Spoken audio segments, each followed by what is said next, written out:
In this segment, I want to explain the functions of the 4 dip switches on the 554 series Rola-Chem controller. The dip switches are located in the lower panel, but before we take the panel off, I want to make certain that the controller is unplugged so we don't get any electrical shocks. To remove the panel, just unscrew the 2 screws on either end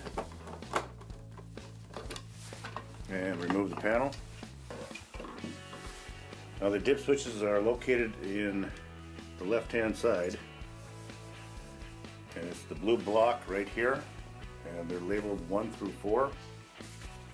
The first dip switch is designed in the on position so the ORP won't feed when the pH is feeding, and the ORP won't feed if the pH is out of range. If it's in the off position, both the pH and ORP will feed. The number 2 dip switch is called a consecutive cycle, and in the off position the controller will have no set limits on consecutive cycles to correct the chemistry.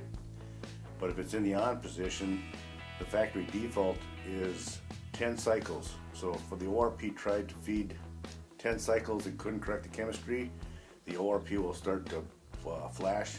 In other words, it will alert out and not feed it anymore. And the same thing with the pH. If it goes 10 consecutive cycles, doesn't correct the pH, that too will flash. The number 3 dip switch is in the off position. It's set to feed pH when the number goes above the pH setting, and if it's in the on position, it is set to feed 1 cycle if it's below. So basically you're just going from acid to base.